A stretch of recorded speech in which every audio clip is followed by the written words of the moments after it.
ഇപ്പൊ ഞാൻ പൊതുവെ കണ്ടൊരു പാറ്റേൺ പറയാം സോഷ്യൽ മീഡിയയിൽ. അനീഷ് PR പറയാണ്, അനീഷ് ഏട്ടനെ ഒറ്റക്കിട്ട് അടിക്കാൻ ബാക്കി വീട്ടുകാർ ഉള്ളിലേക്ക് കയറുന്നു. ഇതൊരു പാറ്റേൺ. അനുമോളെ ഒറ്റക്കിട്ട് അടിക്കാൻ ബാക്കിയുള്ള വീട്ടുകാർ ഉള്ളിലേക്ക് കയറുന്നു. ഞാൻ അങ്ങനെ ആലോചിച്ച് റീ എൻട്രി വരുന്നതിന്റെ ഒരു ദിവസം മുന്നേ ഇവരിങ്ങനത്തെ പോസ്റ്റുകൾ ഇടാൻ തുടങ്ങി. ഏത് അനീഷിനെ ഒറ്റപ്പെടുത്താൻ ബാക്കി ഔട്ടായ കണ്ടസ്റ്റൻസ്, അപ്പുറത്ത് അനുമോളെ ഒറ്റക്കാക്കാൻ ബാക്കി കണ്ടസ്റ്റൻസ്. ഇതൊക്കെ ഇവിടെ പറയുമ്പോ അപ്പുറത്ത് നെവിനെ കെട്ടിപ്പിടിച്ച എല്ലാ കണ്ടസ്റ്റൻസും കൂടി പോയി. ബാക്കി ആൾക്കാരെ PR ചെയ്യണതും ആവട്ടെ.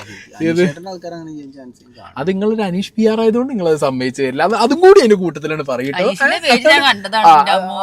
അതും കൂടി കൂട്ടത്തില് അനീഷേട്ടൻ അറിയില്ലല്ലോ. അത് ആളുകൾ അവരോടുള്ള അനീഷേട്ടൻ അറിയണില്ല എന്നുള്ളത് മോൻ ഇവിടെ ഇരുന്ന് പറയുന്നതല്ലേ. മോൻ അറിയില്ലല്ലോ അനീഷേട്ടൻ അറിയില്ല എന്നുള്ളത്. അപ്പൊ പിന്നെ അങ്ങനെ അത് ഇങ്ങനെ വേർഷൻ ആയിട്ടാണ് പറഞ്ഞാൽ മതി. അനീഷ് അന്ധമായി ഇരുന്നിട്ട് ഇങ്ങനെയൊക്കെ പറയാം.